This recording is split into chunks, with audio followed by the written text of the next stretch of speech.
All India time. નમસ્કાર દર્શક મિત્રો, આપ ધારાસભ્ય ચેતર વસાવાએ દેડિયાપાડા અને સાગબારા તાલુકાઓની સુવિધાઓના મુદ્દે તાલુકા સંકલન સમિતિની બેઠકમાં હાજરી આપી। શું મીટિંગમાં ખાસ મુદ્દા રહ્યા પ્રજાલક્ષી? આજે ડેડિયાપાડા અને સાગબારા તાલુકાની ડેડિયાપાડાના પ્રાંત અધિકારી શ્રીની અધ્યક્ષતામાં સંકલન સમિતિની બેઠક હતી। એમાં ડેડિયાપાડા અને સાગબારાના લોકહિતના પ્રશ્નોને લઈને ખૂબ લાંબી ચર્ચા થઈ છે અને સારી ચર્ચા થઈ છે। એમાં ડેડિયાપાડા સબ ડિસ્ટ્રિક્ટ હેલ્થ સેન્ટરમાં છેલ્લા 1 વર્ષથી એક્સરે સહિતના તમામ જે સાધનો છે એ પડતર હાલતમાં છે। એના ટેકનિશિયનો નથી, ત્યારે ટેકનિશિયનની ભરતી કરવામાં આવે। એક્સરે, લેબોરેટરી, સોનોગ્રાફી, તમામ પ્રકારની સુવિધાઓ ડેડિયાપાડામાં મળે એ બાબતની ચર્ચા થઈ છે। સાથે આધાર અપડેટ માટે ઘણા લોકો અઠવાડિયે 10 દિવસથી ધક્કા ખાય છે, ત્યારે ડેડિયાપાડામાં વધુને વધુ 8 થી 10 આધાર અપડેટના કેન્દ્રો, આધાર સેવા કેન્દ્રો ચાલુ થાય એ પણ અમે વાત કરી છે। સાથે જે રેશન કાર્ડ હમણાં બીપીએલમાંથી જેમના પણ નવા રેશન કાર્ડો વિભાજિત થયા છે એમને એપીએલમાં જતા રહ્યા છે, ત્યારે સરકારશ્રીની આવક મર્યાદા સરકારશ્રીએ 2,50,000 વધારી છે, ત્યારે એ એપીએલ થયેલા રેશન કાર્ડોને ફરી બીપીએલમાં સમાવેશ કરવા માટેની પણ અમે વાત અહીં મૂકી છે। સાથે સાથે ડેડિયાપાડા અને સાગબારામાં જે પણ રસ્તાઓ, જેમ કે મોસદાથી લઈને ડુમખલ, જાવલીનો રોડ હોય, બોરદા સેરુલાનો રોડ હોય, તમામ રોડે આજે ખાડાઓ પડી ગયા છે। એને પણ તાત્કાલિક ધોરણે ખાડાઓ પૂરવામાં આવે એ અમે અધિકારીઓ, માર્ગ મકાન વિભાગ સાથે પણ ચર્ચા વિમર્શ કરી છે।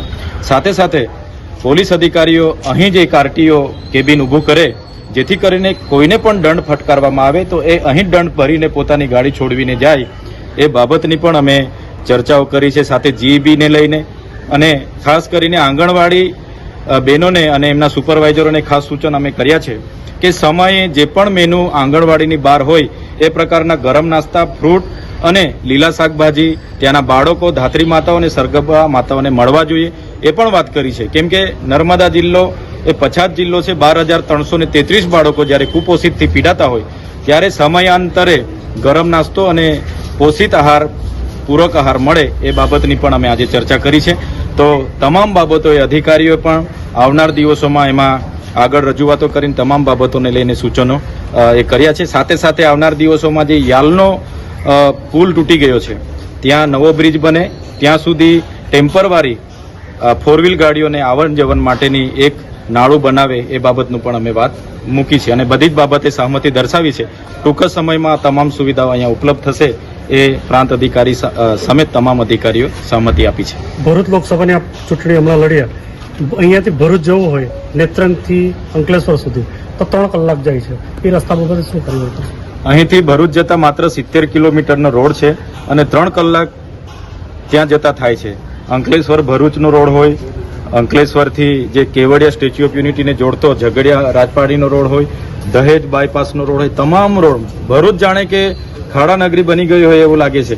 ભરૂચની એક તો ખારી સિંગ પ્રખ્યાત છે અને એવી જ રીતના ભરૂચના ખાડા પણ બહુ પ્રખ્યાત છે। રોજે રોજ ખૂબ જ એક્સિડન્ટ ત્યાં થાય છે, ત્યારે હું ચોક્કસ આવનારા મંગળવારના રોજ ભરૂચ ખાતે અમે રસ્તા રોકો આંદોલન પણ કરવાના છે। માર્ગ મકાન વિભાગ, જિલ્લા પંચાયત, સ્ટેટ અને નેશનલ હાઈવેના ઓફિસે પણ ઘેરાવો કરવાના છે અને કલેક્ટરશ્રીને પણ રજૂઆત કરવાના છે। આપ સૌને મંગળવારે ભરૂચ પધારો એવો આગ્રહ પણ, વિનંતી પણ કરું છું। Thank you.